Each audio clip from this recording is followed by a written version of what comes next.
Welcome home. We are WNST, AM 1570, Towson, Baltimore. We are Baltimore positive. We're positively out on the road doing the Maryland Crab Cake Tour. Even if the Orioles are going to remain in last place, it's fine with me. We're going to eat crab cakes. I was at Costas in Timonium for first pitch. Saw Rob Long there wearing the Bombers, looking like Tom Cruise. And they're playing in a minor league ballpark. And just Joe Poyle is going to come on from Tampa. I've been chasing Rick Vaughn around. He's busy feeding folks down in Tampa. Luke was monitoring the game. I am monitoring all things crab cakes. I have my pal, Jerry Schlichting from Clean Cuisine, is going to be bringing me not just crab cakes, but his award-winning squash lasagna thing.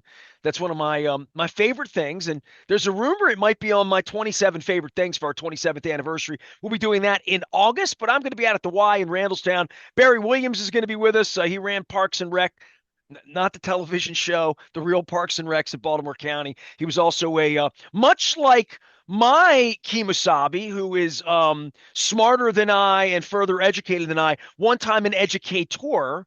Barry Williams was a principal at Randallstown High and Rosedale and a bunch of places. So he'll be out with us. John Hoey from the Y will be with us. And Julian Jones, who's running for Baltimore County Executive, who is the councilman out on the west side of town, will be joining us as well at the Y. It's all brought to you by the Maryland Lottery, brought to you by Curio Wellness, as well as our friends at Liberty Pure Solutions, making my plumbing good, keeping my water clean, well water, all the good stuff that we do around here. You're going to hear fresh ads this week because it's summertime. It's going to be 100 degrees next week when the Orioles get home to face the Texas Rangers. They might be more equipped to handle 100 degrees. Luke, I don't, you and I gave them flowers and blue kisses after the sweep over the weekend. And it's like last week they won that game 10-1 in the middle game.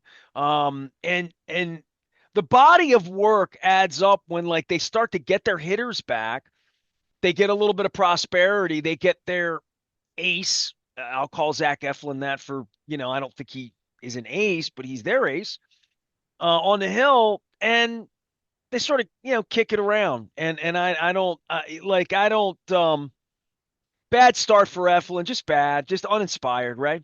Yeah, I mean, there's not a whole lot to say about it other than Zach Eflin was really bad and also unlucky on some of the batted balls, but got hit hard for the most part. I mean, you look at it, the hits, the base runners, the lack of swing and miss, and Ryan Pepio was really good and is a good pitcher. So it's really as simple as that. And looking at it, it's probably as uncompetitive as the Orioles have looked since that blowout in the Fenway series, which midway through that series is when they began this stretch of winning 14 of 20 and getting us to start talking about this team in more positive terms. So this is a better baseball team too, Tampa. Oh, I mean, Tampa Bay's Yeah. playing really well. I Yeah. said that to you as we were kind of previewing this series. I mean, they had just swept the Mets and they swept the Mets convincingly too.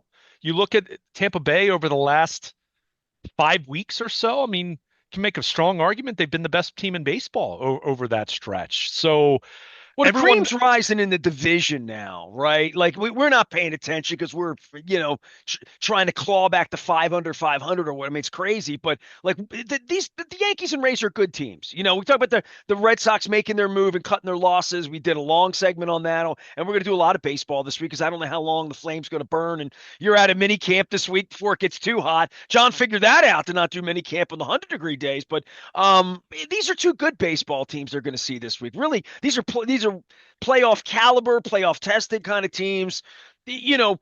To our point, despite our optimism on Monday morning after the sweep of the Angels, they went 5-2 or like 6-1. They did something special this week. It would be against elite teams, and I don't elite, but this is as elite as it gets in baseball these days.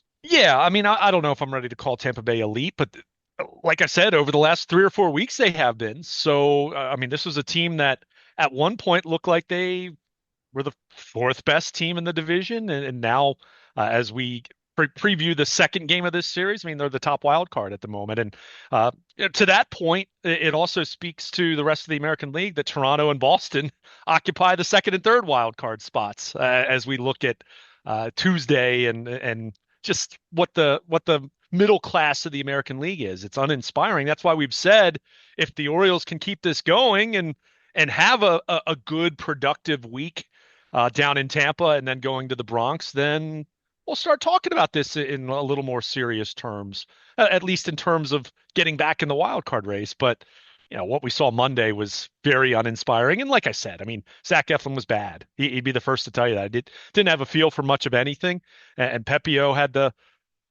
mainly relied on fastball changeup combination. Just the combination of those two, and when you're commanding that, you're throwing well, and you can change speeds, and you know where it's going. It makes it really tough. So the Orioles were outclassed Monday night. There's no question about that. And now you have to turn the page and hope that you can get up off the mat here. It's one game. I'm not trying to bury them after they've played well for the last 3 weeks, but it also speaks to if they have a bad week. We talked about the possibility of can you go 5-2 or something like that. Well, there's also the opposite, right? If you have a bad week and Tampa Bay is just better than you and the Yankees are better than you and they both win series or heaven forbid they sweep or something like that and you go 1-6, well then we're back to saying well, it's over, right? Right. So, but we're going to see how it plays out. But it was very simple when Four one. hits and an accidental Rutschman home run. He thought it was a pop up. Well, what was funny, I actually I looked at the Statcast data, and initially it said that was the only ballpark that would be a home run, and then they updated it to say 20 of 30, and I think it just had to do with it carried, the wind kind of took it. It had a launch angle of 49 degrees, and I know you're not a Statcast person, but Well, I know Kevin that's Brown lost his mind. that's I an know that. incredible you can go and look, and I even found a YouTube video that had like the highest launch angle home runs in the Statcast Is era, that and Yogi Berra? think no, no, No. no. It only goes back to I think 2015, and I think the highest one was 50 degrees. So this was 49 degrees. So I mean, he hit the ball a mile in the air and caught up in the air and went out. So good for Adley Rutschman. We've talked about the fact that there has been some tough luck at times for him as well. So good for him. But when that's your only offense, and to your point, you only manage 4 hits. I mean, the Rays had more than that in some innings. It felt like. I mean, just traffic all over the bases. I mean, Zach Eflin he just wasn't good. I mean, you go up 12 hits and 2 walks in 5 innings. Yeah, you're probably going to be blown out unless your offense is just terrific. And the Orioles couldn't do anything against Pepio. And like I said, he's good. I mean, he's got a 3.1 ERA for the season. So it's not as though they went out there and did that against a scrub pitcher. He's a really good pitcher, but again, like I said, you have to go back to that embarrassing game at Fenway back in mid-May, or I guess it was late May at that point when they lost 19-5. They haven't been as uncompetitive as they were, since then. Over this stretch. I mean, they've lost games, but not like that. I mean, that felt pretty quickly, and that was even with turning a couple double plays and the bad call at first base that benefited the Orioles. I mean, it could have been even worse than it was. And when it's 7-1, that shows just how little of a game it actually was. What do you make of the minor league ballpark?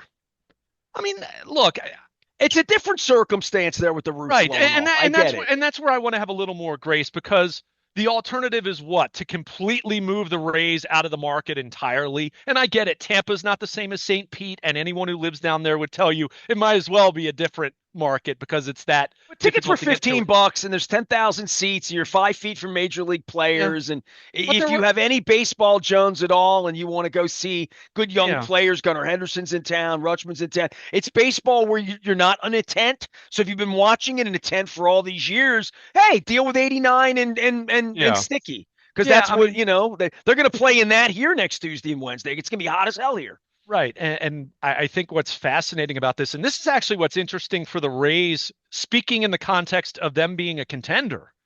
What they in July and August, from what I understand, they're only going to play 9 home games in each of those months because they front loaded their schedule because April and May in Tampa is much more pleasant than July and August.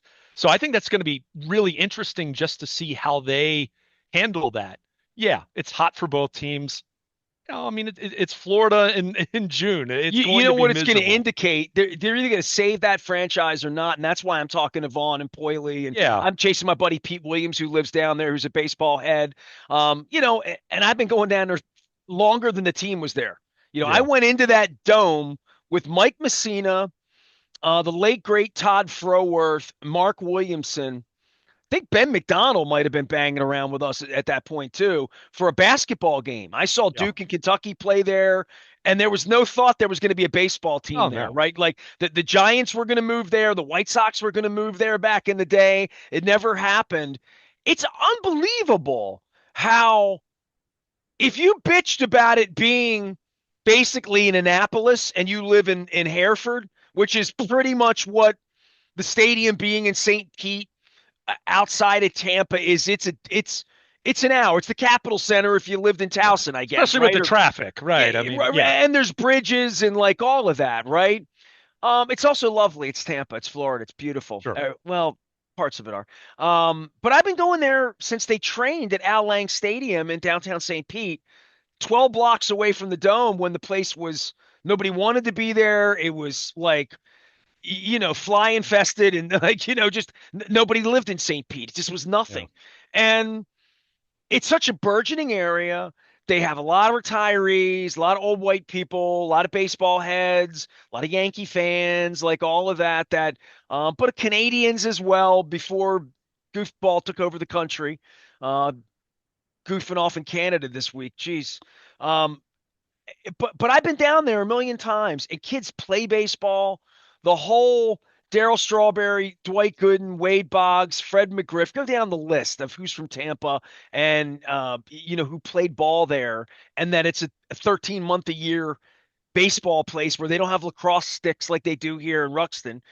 And I just it blows me away. And they've won, and they've had Joe Madden, and they've had good players, and they've had a system, like it or hate it, that's allowed them to be competitive. And like my dude Rick Vaughn, would come on and just say, "This is how hard it is to sell baseball." And the hockey team's gone down there. And Luke, I know you've been there for 5 minutes. We've driven around. Was in the middle of hockey season. You and I were there. Actually, it was in March. The hockey team owns Tampa. The Lightning own Tampa, and the Buccaneers rent Tampa, and they can't give baseball away. And they're playing outside finally on the Dale Mabry. I mean, there's parking for the football stadium where Ray Lewis, Glory, David, Art, the whole thing. We had a good time that night. Um, and nobody wants to go. And they're a good team. They're a really good team. Tickets were $15 last night. I was sitting at the bar with mixologist John, old schooler, up at Costas and Timonium. Brand new location. Had a little salmon, St. Michael's, delicious. Bowl of crab soup, just as good as Dundalk. Don't tell. I don't want to admit that Timonium's just as good as Dundalk, but it is.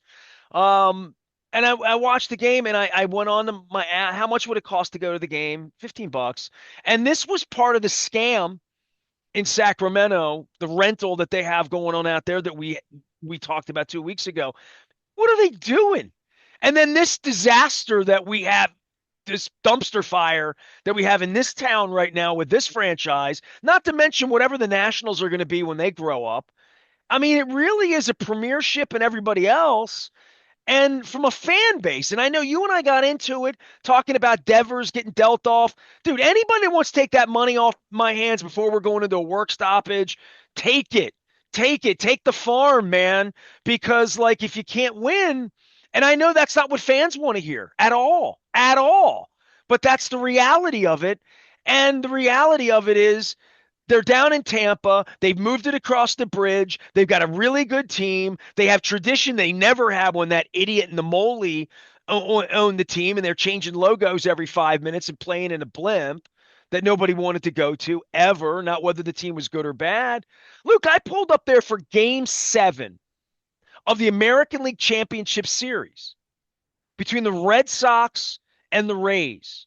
There were not only just 10,000 empty seats upstairs, I paid $10 to get in for an American League Championship. This is 20 years ago. It's 2000 and whatever, 6, 7, 8, whatever year that was, 8, 9, whatever that was.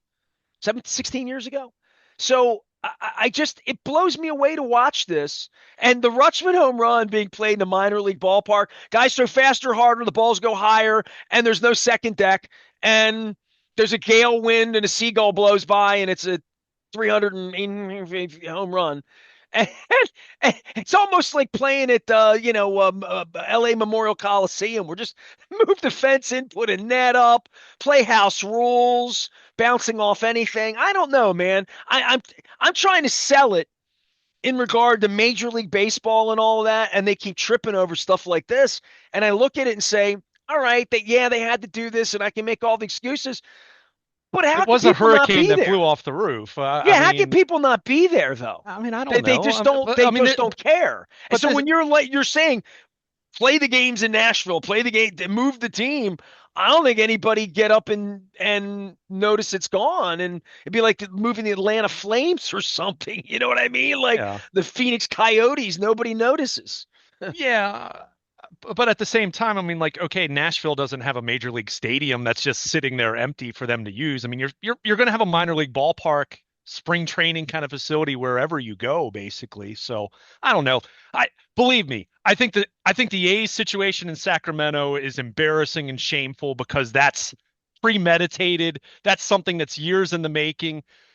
This is where like everything you said, I'm not going to sit here and argue with it. I mean, we've been talking about the appetite or lack thereof in St. Pete for the Rays, and 2 years ago it looked like they might have a ballpark deal for 5 minutes. Not really, and obviously that's blown up in the aftermath of this hurricane in the fall. That probably wouldn't have worked out anyway, right? Even if that didn't happen, we'd still be talking about the future of the Rays. But I don't know. I mean, I don't know what when you have a hurricane blow the roof off of your stadium, your dome. I'm just talking about supporting the team. No, I'm just no, talking and I about like understand, they did move but the it's team to nothing Tampa new. now. Tickets are $10. They are playing outside. They are on the freeway. It is easy to get there. They get the games at 7:30, I guess, to cool down, right? Just to let the air. Yeah, I mean it's hot. I mean it's and but at the same time, you also for anyone who is invested in Rays baseball, they also know that the team's probably not there for long, right? I mean it's so they're Okay, okay. You think it's just I mean, maybe. okay? I mean, I don't know. Like, I'm spitballing here. I don't intimately know the Tampa area in terms of how people think, but there's also, I mean, I mean, how the many? A's were gone for me. The A's have been gone for Sure, 15 sure. years, right? Well, I mean, it feels like the Rays. It feels inevitable that whether it's going to be 5 years from now, 10 years from now, or 20 years from now, and they drag it out to the degree that the A's did in Oakland, that they're going to be somewhere else. I mean, because it doesn't seem like they can get a stadium built there. It doesn't seem like the people want that, and I understand that if people don't want public money. I mean, I understand that in any place at this point in And time. by the way, But when we're giving these creeps $600 million here, these billionaires that throw me out of the press box, you into left field, don't want to answer questions, don't come forward, don't do any of that. And in these other places, they can't piss a drop. Nobody and Craig Thompson running from me from the stadium authority, like nobody answers any questions about any of this. And in other places, it would they they're playing in a minor league stadium down in Tampa because they don't have anything else and they're not getting anything else. And nobody wants to give them any money for something that's failed for 30 years. Like it's just failed. It's been terrible for 30 years. Everybody's witnessed it. We're like, we're not paying for that. And in California, I mean, forget it, right? I mean, that's the whole, except when Moneybags comes in and buys Hollywood Park and just builds a NFL uh, a lair. I don't know. It's like the Dr. Evil lair if you fly over a SoFi Stadium out in LA. But that was financed with funny money, not not our money, not the citizens' money.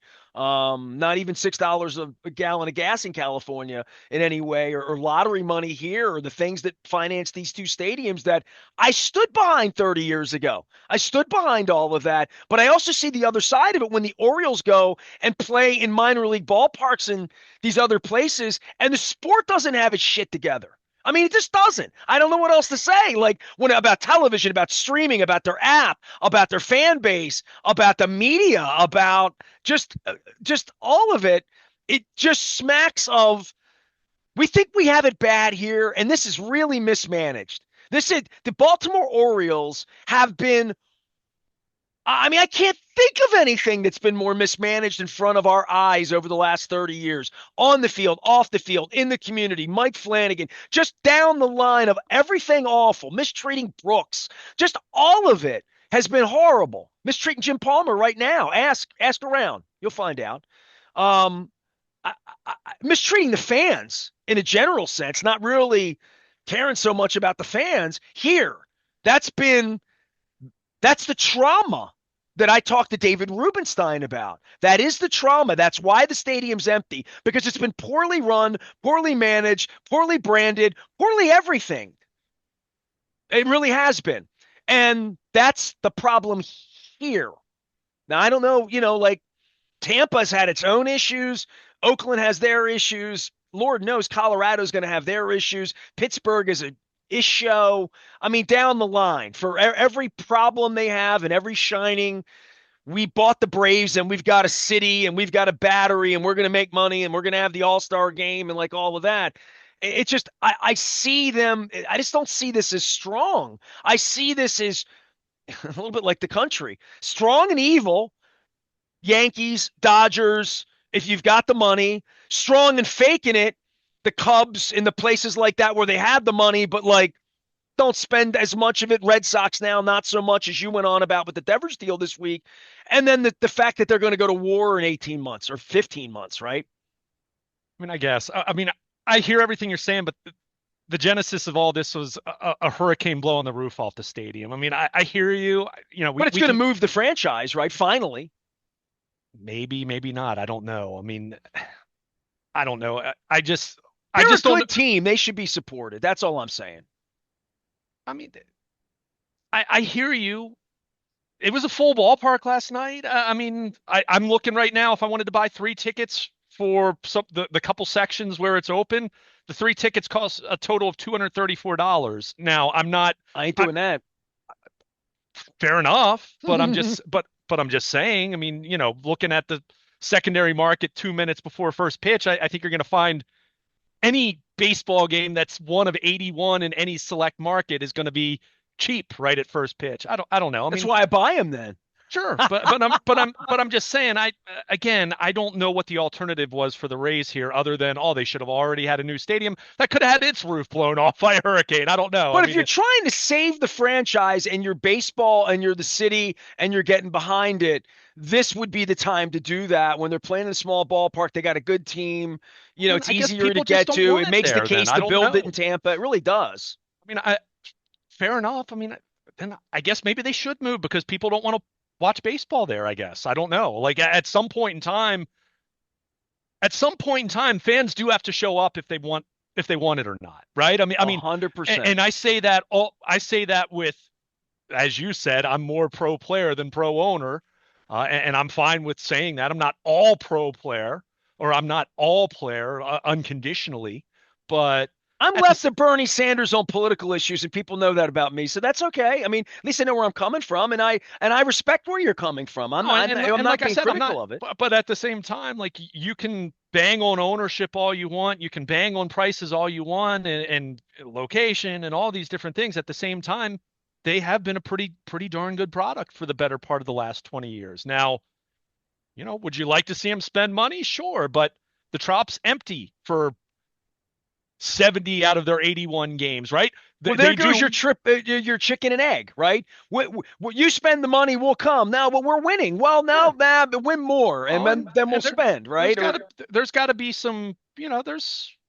there's nuance to it, right? I mean, there's nuance. And look, I would also say the Rays have operated in a way at times where it certainly doesn't help them when you have a roster churn that, other than Evan Longoria and the shortstop that they signed, who's now going to jail because he was a pedophile, sexual predator. Um, they haven't really built a culture that allows fans to invest, right, in any individual players, right, and that's helped them stay competitive, but it also makes it more difficult to grow your brand because you're truly just rooting for the Rays brand other than really getting attached to players. And we've talked about that whole discussion and that challenge, right? And there's Well, that's why nuance. the Orioles can't build off of Adam Jones or Cal Ripken anymore. Like it's I the mean, it's players tough. they have. I mean, it's tough. Most markets kind of have that issue. I mean, like you can, but it can't be all you build on, Well, the right? Phillies aren't eating off Chase Utley right now and Ryan Howard, right? I mean, they're just not. Well, but they Bryce Harper signed a 13-year deal, right, or But whatever they it have a real was. player. Sure, Right. of I'm course. just saying they're Well, not living off their history. The and look, Royals can't live off of George Brett and Willie Wilson or the second generation of Mustakas and Hosmer and and those more, guys. and I would also say that there are very few actual individual players that truly move the needle from an attendance standpoint. I would say there might only be two: Shohei Ohtani and maybe Aaron Judge, right? I mean, I think the Jays saying that they needed to sign Vlad Guerrero for attendance. If the Jays are eh, no one's going to watch Vlad Guerrero. Like no one's going multiple times a year just to see Vlad Guerrero Jr. play. Uh, Otani's a feature. I mean, he pitched on Monday night. As soon as the Orioles game was over, I flipped over to that and I watched Otani pitch for the first time since what, August of 23. You've got Fernando Mania all these Well, years later, I don't mean, you? It's it, astonishing. It really is. it really is. It's why I push back on anyone that's not a Dodgers fan that's just more concerned about like his well-being as a hitter, as a productive hitter, which I'll hear that to a point, but this is ultimately an entertainment business. And someone who starts games and then leads off the bottom half of the first inning after he started the first inning, even though he only pitched one inning and he was rusty. I mean, he's missing a lot arm side. His velo looked good, the stuff looked good, but I just look at that and I'm like, that this is why we watch sports, to see something incredible. And I will continue to say, look, I've said this to you. We've had this conversation many times. I've never seen a no hitter in person, but as it pertains to baseball, I've seen some cool things. I saw Josh Hamilton hit 4 home runs against the Orioles, which you talk about rare feats. I mean, that's even more so than a no hitter. That's right there in the realm of a perfect game. But I saw that. And I saw Shohei Ohtani start a game and hit a home run in the same game that he was the starting pitcher. That's pretty cool, right? I mean, and I get it. There've been some Bartolo Colognes Man, and you and I would have to, when they go on strike a year and a half from now and we're feeling like not pooping on them, we'll just do the greatest things we've ever seen in baseball yeah. because I'd have to Well, think and about that. I mean, but what Ohtani does, that transcends baseball. That's an incredible feat in any sport, right? I mean, when you think about the degree of difficulty, I mean, so much has been made about Travis Hunter coming into the NFL and being a wide receiver and a corner for the Jags, right? Well, And Deion Sanders, Bo and Jackson, we've that seen some those stuff. Jim Abbott for me, I mean, like Bo Jackson or Dion. I mean, playing multiple sports is crazy, right? I mean, that's absurd. But I would even say when you talk about Travis Hunter, and we're going to see him play wide receiver and corner, however many snaps it ends up being, they're going to have to manage that. But that's so impressive in and of itself. But then you're talking about hitting and pitching, and you think about how few individuals. I mean, Babe Ruth did that for 2.5 years roughly. He was an everyday position player and a pitcher, and even that you kind of have to like look at parts of seasons for the Red Sox getting into 1916, 1917, 1918. He wasn't a two-way player for a very long for a long time. They discovered what kind of hitter he was, and the Red Sox sold him off to the Yankees, and the Yankees said, you're an outfielder now, right? I mean, it's basically the thumbnail version of it. So even with the injuries, and look, I'm guessing we're getting to some point in time here in the not too distant future where Otani's not going to do this anymore. And obviously he's already had two major arm injuries, and it'll get to a point where the Dodgers and him they'll both say, no, it's time, right? I mean, but this is cute, but this is not productive. I mean, I don't know. I wouldn't even say like it's cute. He's been when he's been healthy, he's been really good. I mean, go look at his numbers. Oh, I know, yeah. I know. It's insane. It's something that I take such enjoyment watching because it's just he's an alien, right? I mean, he's a unicorn. I mean, it's Andre the Giant. It's amazing. I mean, it's an attraction, and again, I don't know how long it's going to work. I don't know if he'll continue to start. Does he transition maybe to like a bullpen role like he did in the WBC a few Well, years here's ago? your But clue it's here. I awesome. was talking to mixologist John at Acostas just about tickets and just about the game and all the same argument I'm having with you right now, sort of for the Yeah. better or worse. And he's like, they'll sell out the bobblehead night. By the way, the new Cal Ripken commercial, thumbs down on that one too. But I'll get into I that. do like the bobblehead. Oh, yeah, well, it's a Marvel thing. Iron Man. Yeah. That's your jam. Yeah. I mean, more, it's, it's a superhero Well, that's Iron they're going Man. to Yeah. sell out the stadium. They're going to Sure. be lining up the day before to sell the Yeah. bobbleheads online. 20,000 people won't get them and like, so there's all of that, like the way they run it. And then there's when else are they going to sell out? And he's like, well, the Dodgers will sell out. And I'm thinking, well, yeah, the Dodgers, we were doing a show at Fadley's on that Friday when the Dodgers are in town. It's football, first week of football, the whole deal, right? And I'm thinking if the night Otani pitches is the night I want to go, right? Right. I Yeah. mean, I mean, like I said, so to your point, it isn't a trade. It's beyond it a trade. That's the night I'll give him $40 to go down there instead of 10 when he's not pitching and go see something. Go see something I can. I would always say tell my grandchildren about. My grandchildren aren't going to care about Shohei Otani, but my kid doesn't care about Shohei Otani.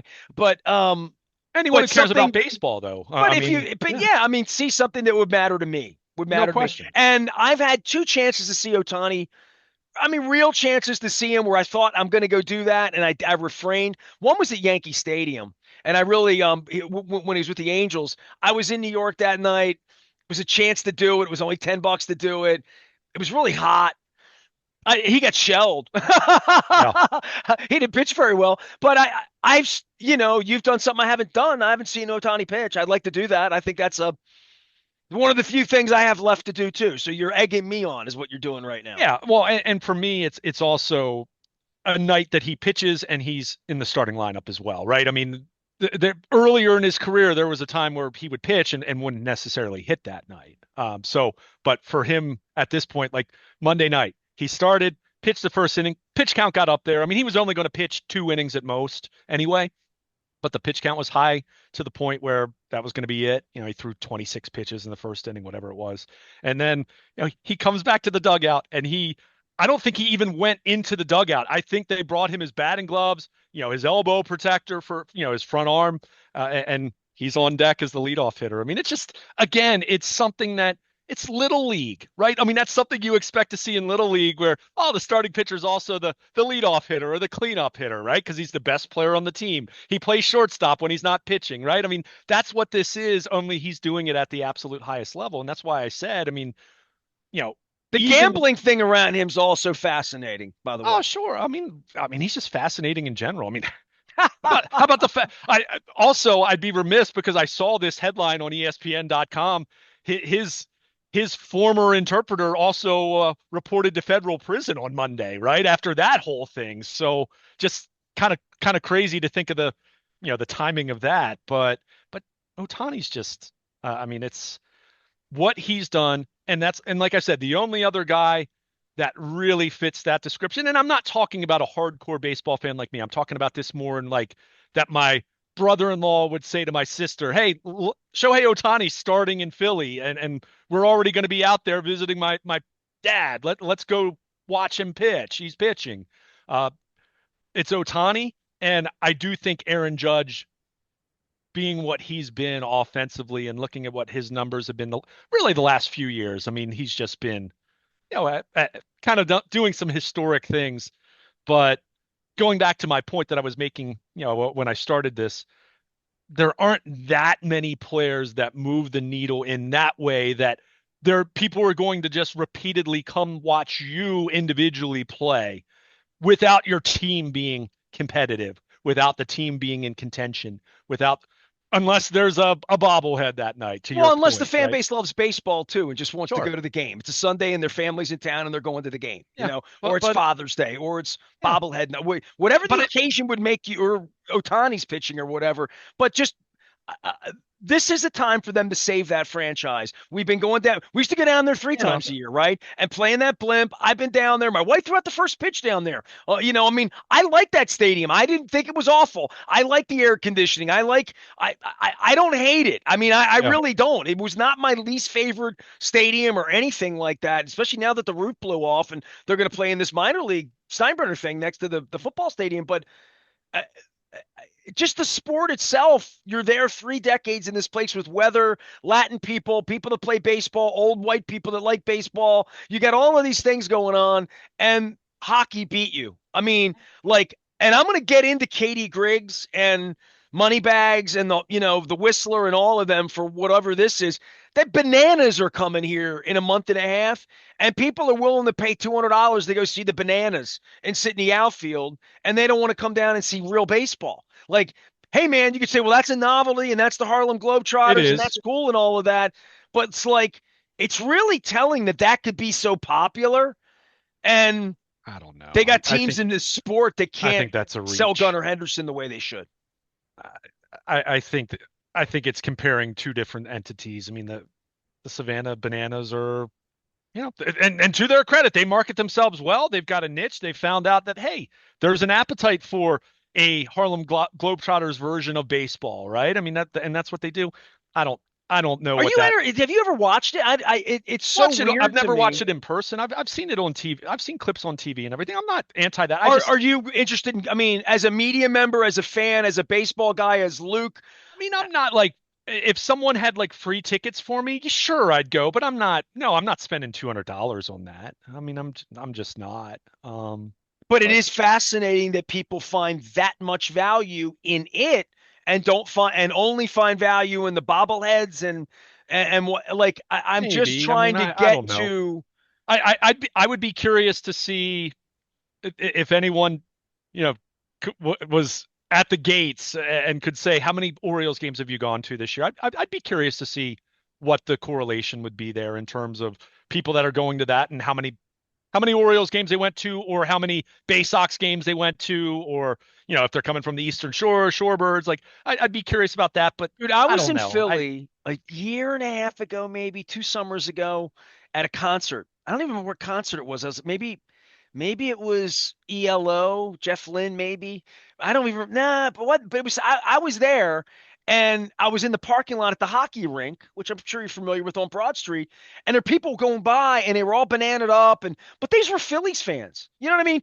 They were Phillies fans that like that were. I'm assuming all the Bananas fans are coming from the Orioles, and I guess Nationals, and I guess Phillies, and I guess where you live, wherever, whatever it would be, that it's such a regional thing. I'm just blown away that people see it as an Adele ticket. You know what I mean? They see it as like a really premium, expensive thing to do. That they're that I'm blown away by that. They would never spend $200 on an Oriole ticket. They would bitch about doing that for a World Series ticket, but they're into the bananas. And I'm seeing it on my timeline and stuff that there's this craze for it. And I'm thinking that's what you need for your baseball team. You need people to really want to come to your baseball games. And that's that it makes mush of my mind. That's all I'm saying, Luke. Well, but you're talking about 2 dates a year. I mean, if the Savannah Bananas suddenly said, we're going to have home games, we're going to play 81 home games in Savannah or whatever city you'd pick, the novelty wears off. I mean, I don't know, man. I think it's a little bit of a reach that it's some indictment on the sport when it's an attraction. I don't think it's an indictment. I think people wanted this. I don't understand it at all, but what I really don't understand is the premium value for it. And that's Professor Nestor talking to Marty Conway and other people that set the Yeah. value on all this, that try to create something out of baseball that could make millions of dollars and have people line up and pay more for that than they're willing to pay to see Babe Ruth. That's all I'm saying. That's all I'm saying. Okay. Okay. I mean, I just don't find that part of it to be that deep. I mean, I think there are plenty of issues the sport has. I think the Savannah Bananas, to your point, it's like going to see Springsteen, right? I mean, it's, you know, It's like not baseball. well, it's no different than Disney on Ice, right? I mean, you and I have no. I would never ask you, hey Nestor, want to go see Disney on Ice at the arena, because we're not. we're not the demographic that they're looking for here. Savannah Bananas, it's silliness and family entertainment and kids and look, baseball can certainly take some cues from that. And Oh, look, right. I mean it's minor league, and look, minor league baseball has a bunch of that, and you see much more of that at the major league level now. I mean, Orioles games in between innings, it used to be just music played, right? I mean, that's what it was 30 years ago. Now they have an in-game DJ and in-game host, and they do contests and different things like that. So, I mean, baseball certainly can take cues and look at things and adopt ideas, but I mean, it's very much a novelty and good for them. I mean, it's awesome. I mean, and also I'll give them credit. They go to big cities, but they also go to some places where they're kind of off the beaten path, right? I mean, I'm looking at their schedule right now. They're going to be in Fayetteville, Arkansas, right? I mean, like, that's you don't think of that like in the same way as you think Baltimore or Philadelphia, right? I mean, so good for them. I mean, it's definitely a I love unique the Harlem experience. Globetrotters. Yeah, I mean, when I was a kid, like all of that, I mean, yeah, equated that to being the same as seeing Wes Unseld play for me. yeah, I was excited. And, it was also sold by Howard Cosell. It was sold on Wide right. World of Sports on Saturday afternoon. It only came once a year. It's the circus And and that's the all of thing. I that. mean, exclusivity and scarcity principle is such a. I mean, that's why I continue to say the NFL. It's one of the big reasons why the NFL laps the field, right? They play once a week. I mean, they do. If we suddenly came up with some kind of technology where you could play football 6 times a week, like your team, I mean, and everyone played 6 times a week, like Major League Baseball, the popularity would wane after a while because it would be so much and it's always there that none of the games are special anymore, right? I mean, that's always where the NFL has had that going for it. They've taken full advantage, right? And look, say what you want about any of them from ethical standpoints or things that they do or how they run their business or off-field situations like Justin Tucker or Deshaun Watson or whatever, but By the way, they I'm understand. waiting on that investigation. I just want to Sure, point that sure. out. I just But want but to they point that out. also but they also the once a week thing is it's beneficial because you have everyone looking forward to it all week. Whereas, the Orioles got blown out Monday night, and as the time someone's listening to our conversation, they might already be starting game two of the series, right? I mean, that's how quickly it goes. So, the all these things are different, and everyone's just trying to find their space to make whatever they're selling as successful as possible. And hey, credit the Savannah Bananas. They've done a heck of a job with that product. The Orioles are in last place. They had their ace beaten around in a minor league ballpark on a hot night in Tampa. On a hot summer night. A little meatloaf reference there for you. Luke Jones is here. He will be spending some hot summer days in Wildwood. By the way, I had a great conversation with Leonard Raskin about Wildwood and about Stone Harbor. He spent the weekend there. We talked about the ferry. It made me look up the ferry that, like, you mean I could go from Rehoboth to, like, Wildwood on a boat? And I'm like, Yeah, yeah, I've put your car on it, right? I've never done it, but I have had friends who were staying in Ocean City, like with their family for the week or whatever, and then I would say, hey, come stay. You can stay at my family's condo for a day or two. The condo we rented out, and you can stay for a day or two. And I actually had a couple friends over the years do the ferry, with their car and everything. I mean, it's pretty cool. I've never done it though, but yeah, you can do I that. told Leonard maybe you go back the other way down 95. You could beat the toll, or maybe you'd have to pay the toll twice. I'm not Yeah. sure. But if you went across the Bay Bridge, let's say to Rehoboth and then Lewis and then up, but I don't know. But you're a Wildwood guy. I mean, are you getting senioritis yet? I mean, it's middle of Oh June. Team's yeah. in last place. I always, and it has nothing to do with if the Orioles could be in first place, and I look forward to my vacation, and especially now as mandatory mini camp is this week, so football goes away as much as it will for the next 5 weeks, as much as it will for the rest of the year, calendar year, and I know once I get back, it's about go time for training camp, and doing the Orioles as much as I can as well then. So yeah, I'm looking forward to it, Creature of man. habit, Luke Jones Yeah. is. I'm a creature of habit too. I'm eating crab cakes. I'm going to be at the Y in Randallstown this week on Tuesday. I hope you listen to the conversation. Have a great conversation with John Hoey. Barry Williams is going to join us as well. My dude Jerry Schlichting from Clean Cuisine is going to be coming over. I will have scratch offs in the Maryland Lottery. Back to the Future scratch offs for those of the age. We're also going to be at Reader's Crab House on the 26th. We're going to be at Costas at the new racetrack in Timonium, new location for Costas in early July. We're also going to be out at 1623 in Eldersburg later on in the month. And I mean, I'm stacking up these. We're doing it at Zeke's Coffee with Rasig and the Friday morning Zeke's Coffee Mafia over there in Lauraville next month. And I'm also, I know I have another one. I've been putting these things together so fast and furiously on behalf of our friends at Curio Wellness. Oh, we're going to be at Di Pasquale's in Canton. How could I forget that? I'm still working on that date in July as well. So it's going to be great. My thanks to Liberty Pure Solutions. Doug Workman joined us last week talking about the oil spill in the harbor and your drinking water and all that stuff. I also talked to Katie Pumphrey, who swims in the Inner Harbor a lot, and she's an open water swimmer. And actually, like, my wife and I were in the car, and the interview was running, and my wife started listening to it. She's like, "This is interesting," and I'm like, "Yeah, I kind of thought so too." So that was part of the Maryland Crab Cake Tour. We had a long form chat with Katie Pumphrey. If you wonder, like, what she finds when she's swimming in the water, it's crazy. So go check that out. It's been a great week around here. It's summertime. We're about to heat up. I still have my long johns on. I swear I'm taking it all off and getting ready for the beach. I am Nestor. We are WNST, AM 1570, Towson, Baltimore. Last place baseball makes a dull boy out of Nestor.